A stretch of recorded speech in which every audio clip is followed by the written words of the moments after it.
Good morning. Welcome to Kids Time and Kingdom Rock. We are on our third week of learning things about kings and queens, and today we're learning about someone who served in a king's palace. He served actually the king himself.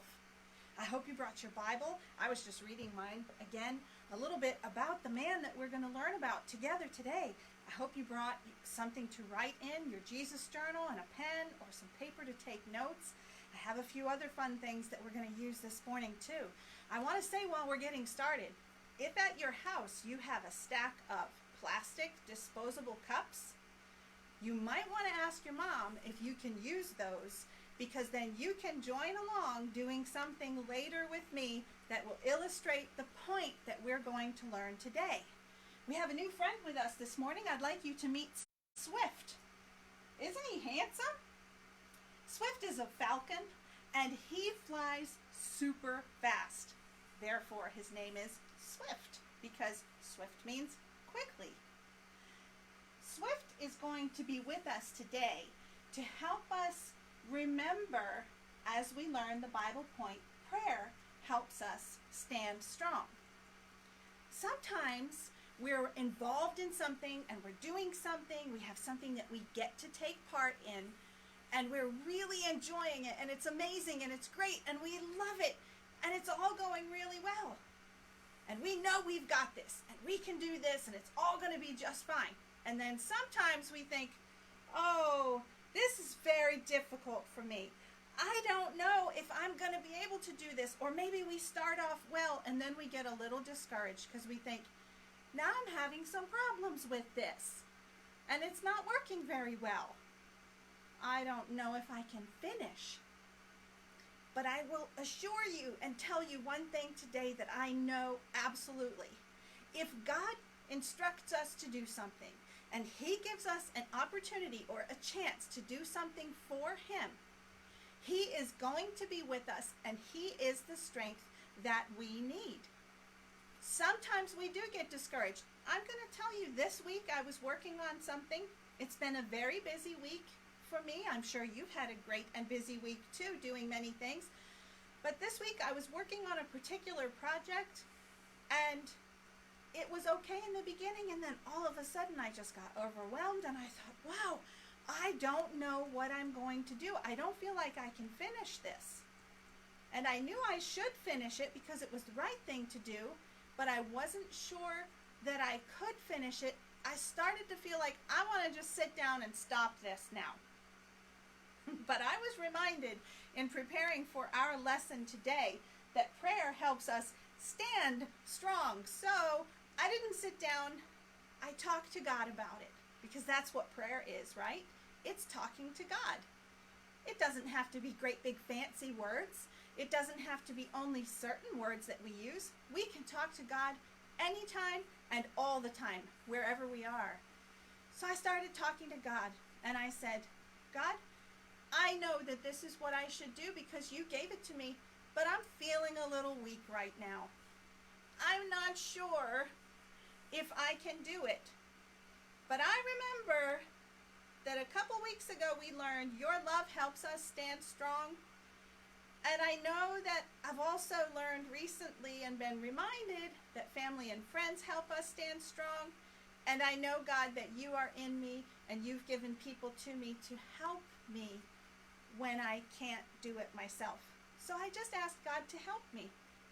And then I went to speak to my husband. You know, that family and friends thing too. And together with his help and with God working in both of us, we were able to get things figured out, and I worked out the project that I had to work out. God is so good.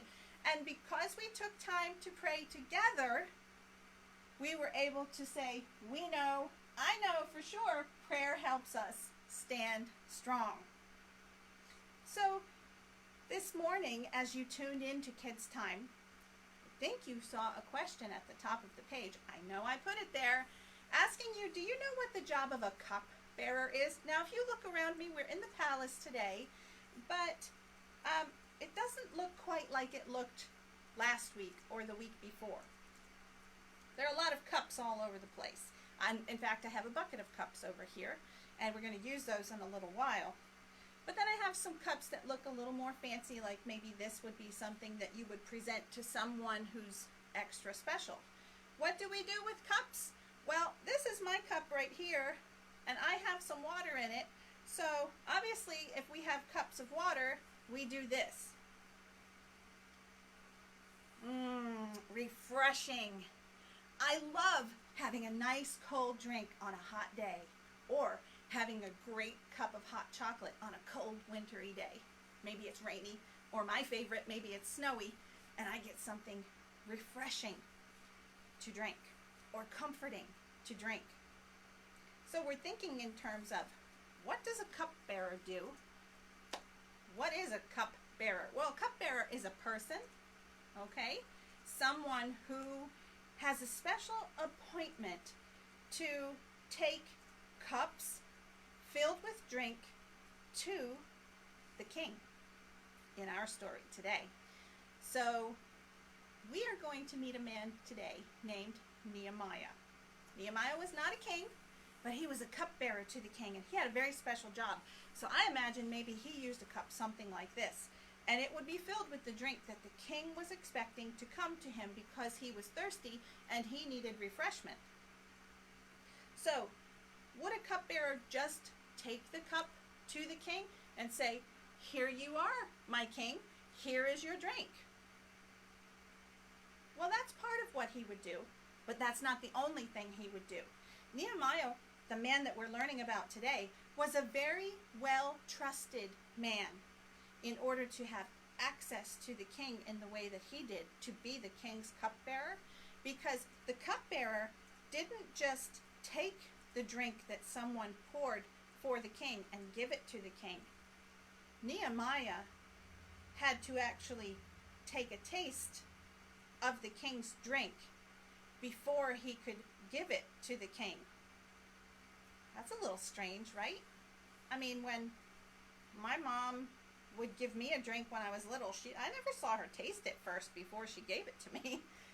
When I pour a drink for anyone in my family that I'm giving it to them, I don't taste it first before I give it to them, not out of their cup. But it wasn't because Nehemiah wanted to make sure it tasted good. A cupbearer, like Nehemiah, had the position and responsibility of preserving and protecting the king's life. Do you know that it was actually a common occurrence? It happened a lot that poison would be slipped into the drink of a king or another person that somebody wanted to get rid of. Kings were vulnerable in that way. They were at risk in that way. So Nehemiah had quite the job, because here comes the kitchen staff saying, "Here's the drink, Nehemiah, that you now need to take to the king, but you need to taste it first so that you die instead of the king if there's poison in there." That's what they were saying to him. That's what his job was. Can you believe that? I don't want that job. But Nehemiah had that job. That was the place where he served the king. Well, because Nehemiah had that job and because he was trustworthy, he was able to speak to the king about something that was upsetting him. Remember I told you before, when I was a little uncertain this week if I could get through the project that I had that I was doing, I first talked to God about it, and then I went to talk to my husband, Pastor Peterson, about it, because he's very wise and he's also really helpful, and he knows sometimes what to do when I don't know. We all have times when we need help to know what to do. We like to be happy, but sometimes we feel a little sad.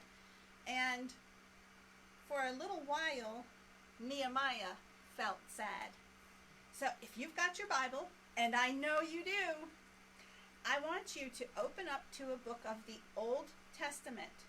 Now, last week, if you were with us here for Kids Time at Kingdom Rock, well, we were looking at the book of the Bible that comes after the one that we're looking at today. Last week we learned about Queen Esther and how she had to stand strong in some very difficult times. And the book of Esther comes right after the book of Nehemiah. So can you find the book of Nehemiah in your Bible today? We're not going to read through all of the chapters, just like last week we didn't, because there's a lot in this story. But it is amazing and it is incredible, and I hope that you will take time to read through this. How many of my friends are actually able to read, I wonder? But you know what? It's okay. If you can't read, you can ask your mom and dad or an older sibling or a grandparent or someone to read it with you. And I'll bet you they would love to do that.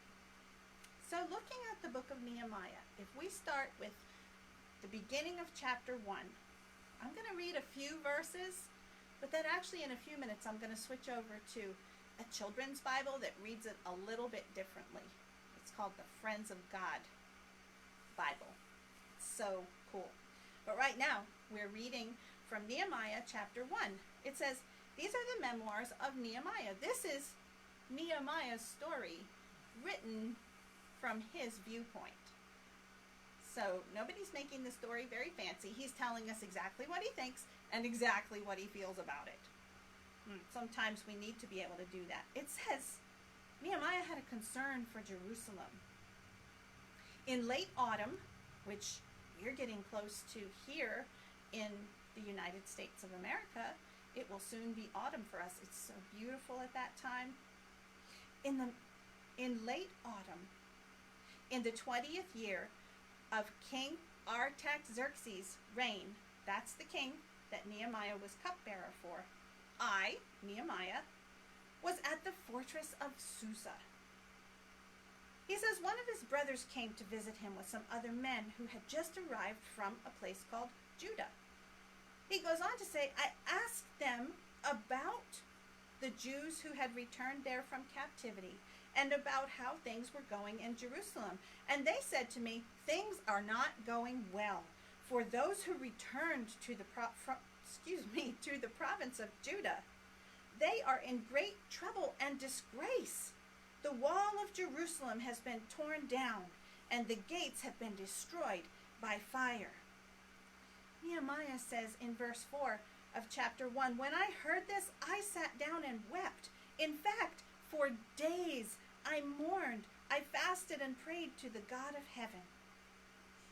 He was very sad because what he was being told is that the protection for Jerusalem was destroyed. It was no more, which meant that the people were in danger, those who were living there. Now, in ancient times, in the time when Nehemiah walked the earth and when he was alive, ancient cities were surrounded by very thick, very high walls, and they had gates that were opened at certain times and closed at other times. And they acted like protective shields around all of the inhabitants or all the people who lived there.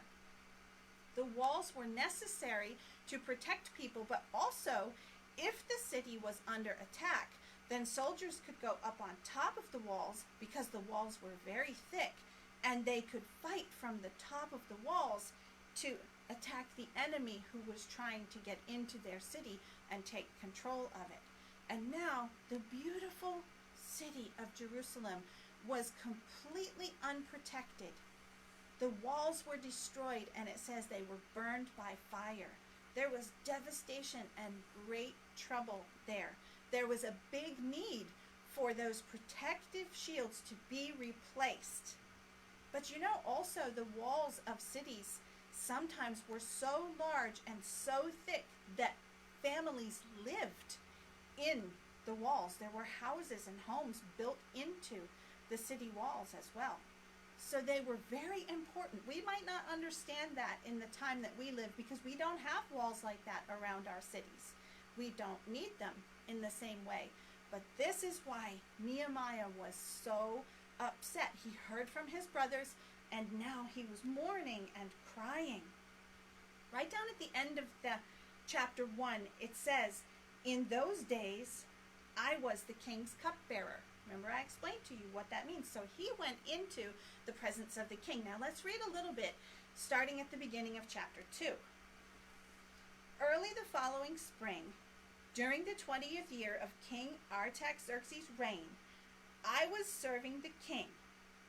I had never before appeared sad in his presence. For you see, if a servant of the king came into the king's presence and he was sad, or he was upset about something, he could actually lose his life.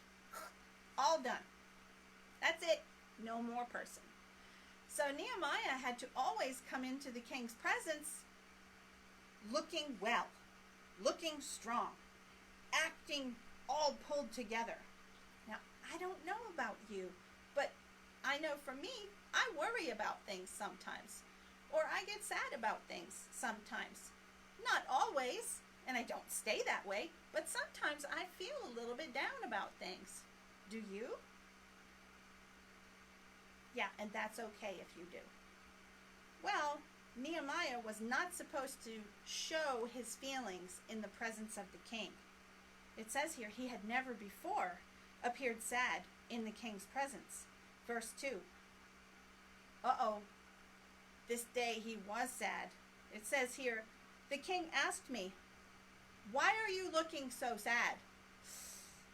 I wonder what'll happen. The king also said, you don't look sick to me.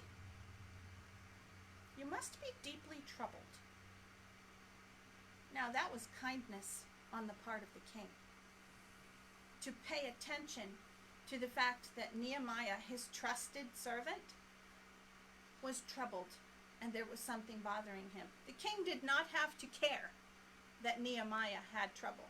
The king could have banished him from his presence, never come back. The king could have had him killed, but he didn't. He took compassion on this man. You must be deeply troubled. Oh my, it says right there, Nehemiah said, then I was terrified. I think I would have been too if I was Nehemiah, because Nehemiah knew he could be in big trouble and he could lose his life if he was not cheerful and happy in the king's presence. Not only did he feel bad, but now the king had noticed. But verse 3 says that he replied, he answered the king, long live the king. How can I not be sad? For the city where my ancestors are buried is in ruins, and the gates have been destroyed by fire. What do you think the king said? I don't care. My kingdom looks great. What do you care? You don't live there anymore. Do you think that's what he said?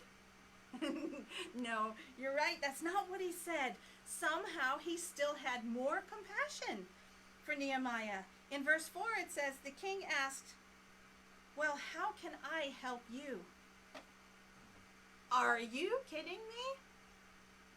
The king asked the servant, how can I help you? That doesn't usually happen. But it did this time. This was God's doing. God was making this story happen this way. Let's keep reading. This is intriguing. The king asked, well, how can I help you? With a prayer to the God of heaven, Nehemiah says, I replied. I think that prayer might have been something if I was praying it like, oh Lord, please help me not to die and please let this go well. How about you? Or maybe it would have been something like, oh, God, I'm so amazed that the king is asking to help. Thank you for putting compassion in his heart. Or maybe it was something like, oh God, help me to say the right words so that your will is done concerning the city of Jerusalem. So many possibilities. But it says here in verse 5, I replied, if it please the king, and if you are pleased with me, your servant, send me to Judah to rebuild the city where my ancestors are buried. Now, maybe if I was Nehemiah, I might have said, how about you send a whole bunch of workers to go fix Jerusalem's wall? But it mattered so much to Nehemiah that he wanted to be involved, and he had to be involved in the process of rebuilding the wall around Jerusalem. He knew what God's plan was for him. The king, with the queen sitting beside him, asked, "How long will you be gone?" You see, every day that Nehemiah was gone, someone else would be bringing drink and refreshment to the king. Who did he have that he could trust? Because he was being asked as the king to let go for a long period of time a man that he trusted with his own life. This was a hard thing. So when the king with the queen sitting beside him asked, "How long will you be gone?" he also asked, "When will you return?" After I told him how long I would be gone, the king agreed to my request. I also said to the king, "If it please the king, let me have letters addressed to the governors of the province west of the Euphrates River, instructing them to let me travel safely through their territory on my way to Judah." He needed people to know that he was being sent under authority, under the protection of the king, but this was really God's plan, even though God used an earthly king to make the way possible for Nehemiah to do this. Verse 8 says, "And please give me a letter addressed to Asaph, the manager of the king's forest, instructing him to give me timber." You see, the city was in ruins, and it had been destroyed by fire, which meant there was piles of ashes, but there wasn't a lot of material to rebuild. Where would they get the materials from, except that Nehemiah was bold and brave enough to ask the king to help supply what was going to be needed for the rebuilding of the wall to surround and protect Jerusalem. "I will need it to make beams for the gates of the temple fortress for the city walls, and I'll need it for a house for myself," he said. And the king granted these requests because the gracious hand of God was on me. That's the important thing. Nehemiah didn't first go to King Artaxerxes.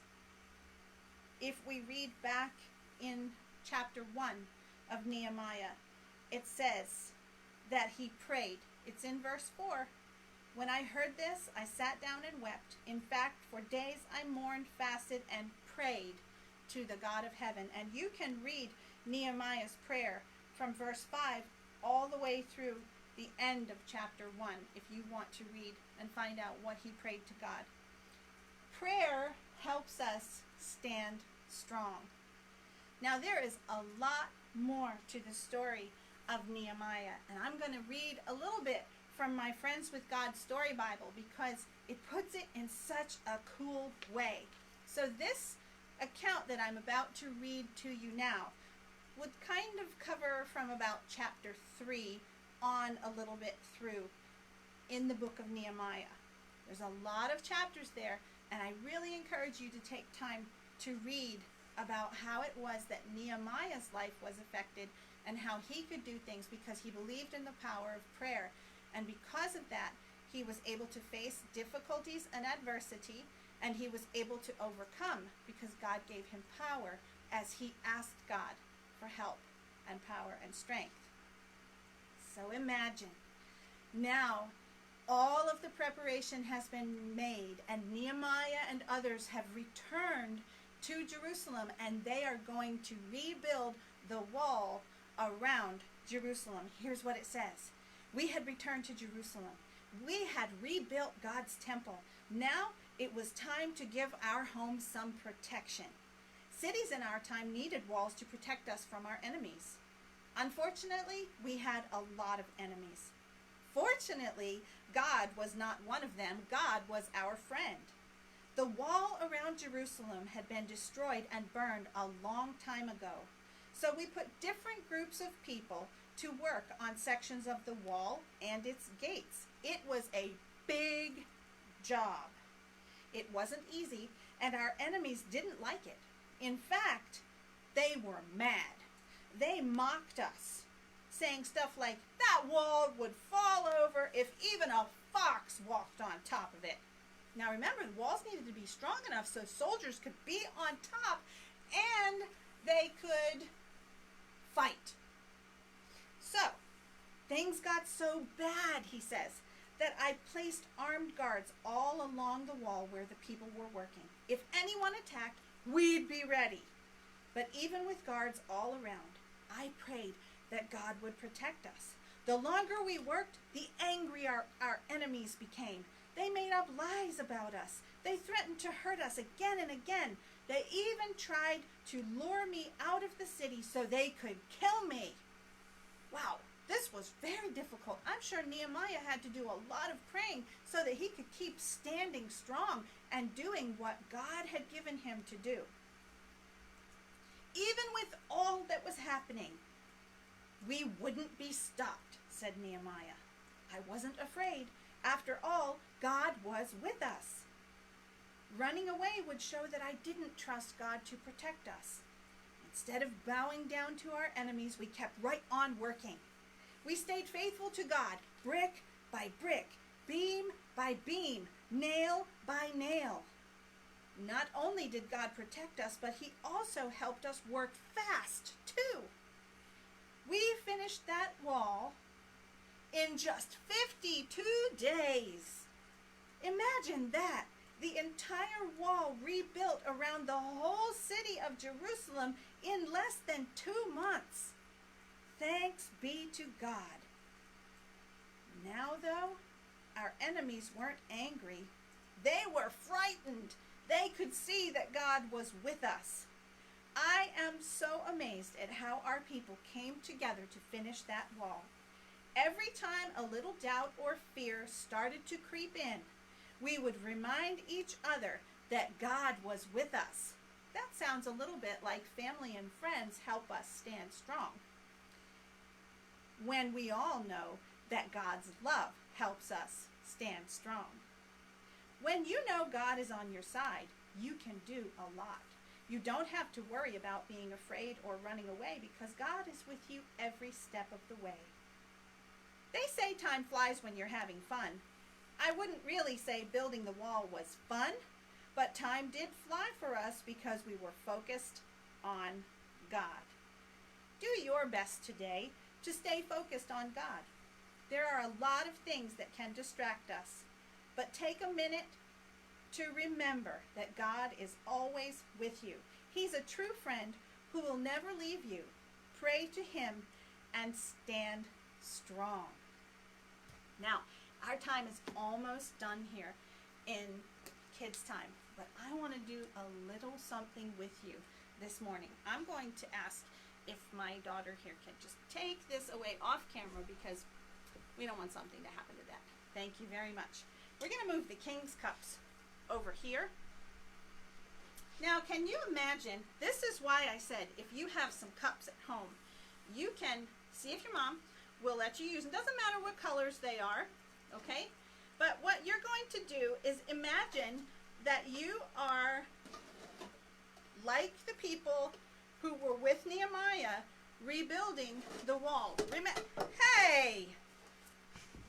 Don't do that. That's not nice. We're busy here trying to get all of these cups stacked up, and this represents like building the wall that, now I lost one over there. Let me get that. Hey! That's not nice. You stop that right now.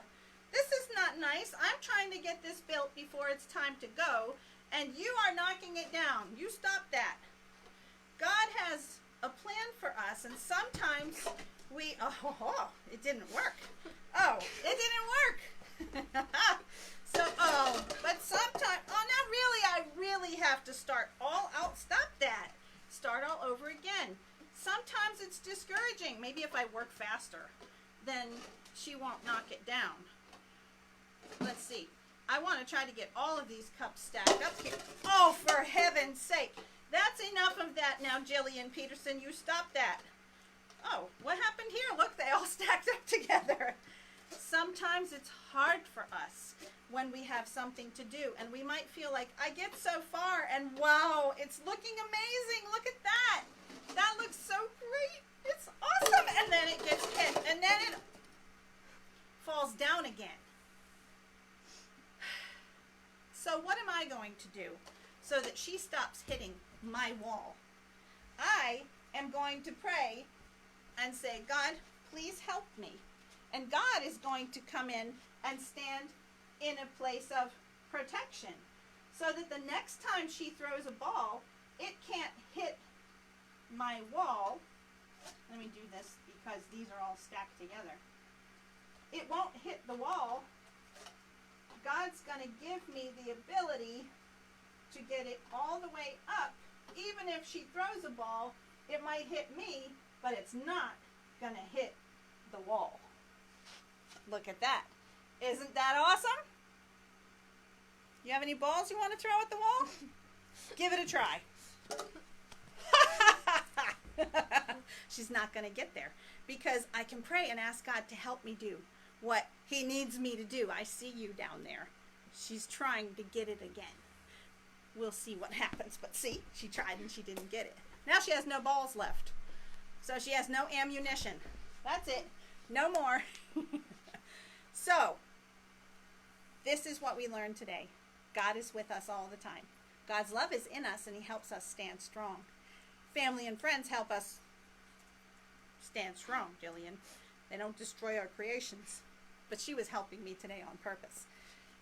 God might have given you a project to do, something that you feel, this is kind of hard for me. It started out fun and it looks cool and it's awesome. And then maybe something happens and you have to start again.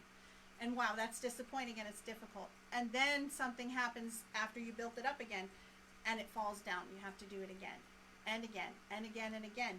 But if you pray, God will help you, just like he helped Nehemiah. He gave Nehemiah favor with the king. He supplied resources to be able to rebuild the wall. And he gave strength to the people.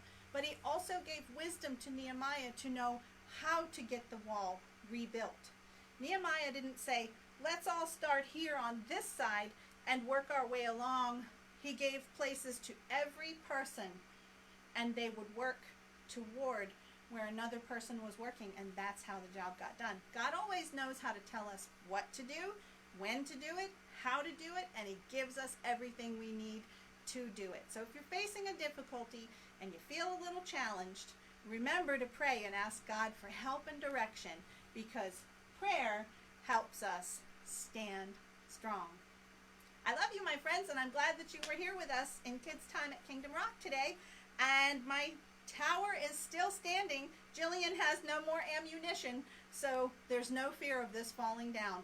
Get some cups and find if you can build it and how high you can get it.